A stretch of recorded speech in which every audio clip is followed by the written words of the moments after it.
بنی اسرائیل کا ایک شخص اسحاق نامی عیسیٰ علیہ السلام کے زمانے میں تھا، جس کی ایک چچا کی بیٹی اپنے وقت کی خوبصورت عورت تھی۔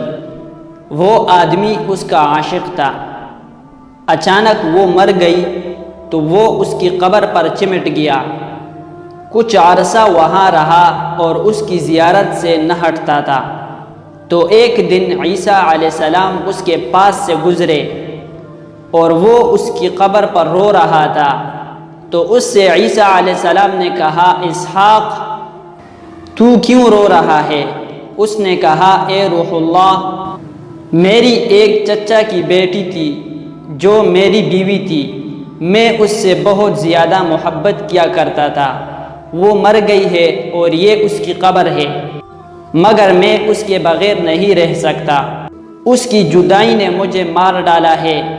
عیسیٰ علیہ السلام نے فرمایا، کیا تو چاہتا ہے کہ میں اس کو اللہ کے حکم سے تیرے لیے زندہ کر دوں؟ اس نے کہا، ہاں اللہ کے رسول۔ عیسیٰ علیہ السلام قبر پر کھڑے ہوئے اور کہنے لگے، اے قبر والے، اللہ کے حکم سے زندہ ہو جا۔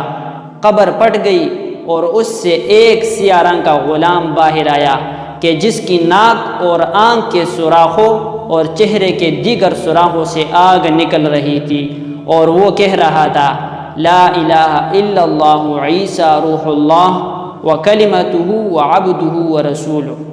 اسحاق نے کہا، اے روح اللہ، یہ وہ قبر نہیں ہے جس میں میری بیوی تھی، وہ قبر تو یہ ہے۔ اور اس نے دوسری قبر کی طرف اشارہ کیا۔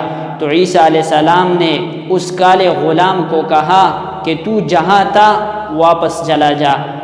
تو وہ اس قبر میں مر کر گر پڑا۔ انہوں نے اس کو چھپا دیا۔ پھر دوسری قبر پر کھڑے ہو کر کہا، اے قبر والے، اللہ کے حکم سے کھڑا ہو جا۔ تو وہ عورت کھڑی ہو گئی اور اپنے چہرے سے مٹی جھاڑ رہی تھی۔ تو عیسیٰ علیہ السلام نے کہا، کیا یہ تیری بیوی ہے؟ اس نے کہا، ہاں۔ اے روح اللہ، انہوں نے کہا، اس کو لے کر چلا جا۔ تو وہ شخص اس کو ساتھ لے کر چل دیا۔ تو اس شخص کو نیند نے بے قرار کر دیا تھا۔ تو اس عورت سے کہا کہ تیری قبر پر جاگتے رہنے نے مجھے مار ڈالا ہے، اب میں کچھ آرام کرنا چاہتا ہوں۔ اس عورت نے کہا، ٹھیک ہے، کر لو۔ اس شخص نے اپنا سر اس کی ران پر رکھا اور سو گیا۔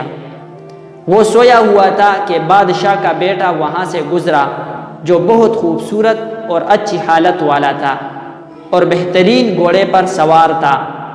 جب اس عورت نے اس کو دیکھا تو اس کو چاہنے لگی اور دوڑ کر اس کی طرف چلی گئی۔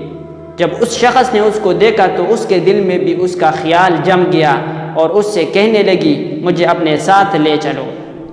اس لڑکے نے اس کو اپنے گھوڑے کے پیچھے بٹھا لیا اور چل دیا، اور اس عورت کا خاوند بیدار ہوا تو اس کو موجود نہ پایا۔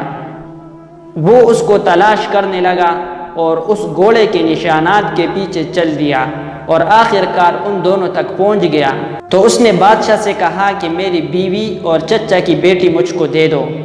اس عورت نے اس سے اجنبیت کا اظہار کیا اور کہا کہ میں بادشاہ کے بیٹے کی لونڈی ہوں۔ اس شخص نے کہا کہ تو میری بیوی اور چچا کی بیٹی ہے۔ اس نے کہا، میں تم کو نہیں جانتی، میں تو بادشاہ کے بیٹے کی لونڈی ہوں۔ تو بادشاہ کے بیٹے نے کہا، کیا تو میری لونڈی کو خراب کرنا چاہتا ہے؟ اس شخص نے کہا، خدا کی قسم، یہ میری بیوی ہے۔ اور عیسیٰ علیہ السلام نے مرنے کے بعد اس کو اللہ کے حکم سے زندہ کیا ہے۔ وہ ابھی جھگڑ رہے تھے کہ عیسیٰ علیہ السلام وہاں سے گزرے۔ تو اسحاق نے کہا، اے روح اللہ، کیا یہ میری وہ بیوی نہیں ہے جس کو آپ نے اللہ کے حکم سے زندہ کیا تھا؟ عیسیٰ علیہ السلام نے کہا، ہاں یہ وہی ہے۔ اس نے کہا، اے روح اللہ، یہ جھوٹ کہہ رہا ہے، میں تو بادشاہ کے بیٹے کے لونڈی ہوں۔ اور بادشاہ کے بیٹے نے بھی کہا، کیا یہ میری لونڈی ہے؟ تو عیسیٰ علیہ السلام نے کہا، کیا تو وہی نہیں ہے کہ جس کو میں نے اللہ کے حکم سے زندہ کیا تھا؟ وہ کہنے لگی، اللہ کی قسم، میں وہ نہیں ہوں۔ تو آپ نے فرمایا، جو میں نے تم کو دیا تھا ہم نے واپس لیا۔ تو وہ فوراً مر کر گر پڑی۔ تو عیسیٰ علیہ السلام نے کہا، جو شخص یہ چاہتا ہے کہ ایسے آدمی کو دیکھے کہ جس کو اللہ نے کافر مارا تھا، پھر اس کو زندہ کیا تو مسلمان کر کے مارا، تو وہ اس سیاہ غلام کو دیکھے، اور جو شخص ایسی عورت کو دیکھنا چاہے جو مومن مری تھی، پھر اللہ نے اس کو زندہ کیا اور کافر کر کے مارا، تو وہ اس عورت کو دیکھے۔ اور اسحاق اسرائیلی نے اللہ سے یہ وعدہ کر لیا کہ وہ کبھی بھی شادی نہیں کرے گا۔ حوالہ بالا۔